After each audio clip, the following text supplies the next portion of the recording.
We want to begin this half hour with that food delivery crackdown in Boston. The city is worried about its impact on the quality of life. Yeah, so it's putting companies like all the ones that we use, right? DoorDash or Uber Eats on notice about their drivers, especially those drivers that use mopeds or scooters. NBC 10's John Maroney joining us live from Boston. He's got a closer look at this story and the problem here. John? Cold food delivery is big business right now, and people do like it, but the city says it needs to be safer. It's just people trying to make some money. Mopeds and scooters lined up outside the restaurants on Boylston Street.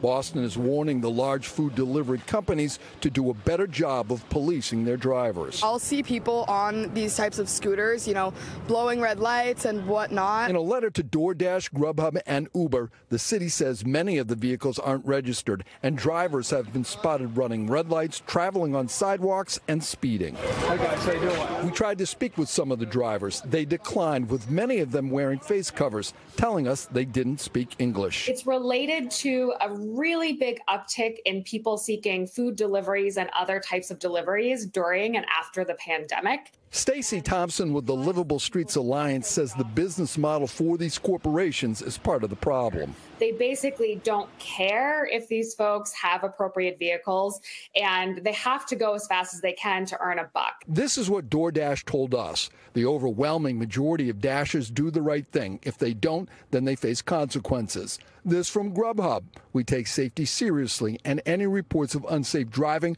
will result in removal from our platform. And finally, Uber.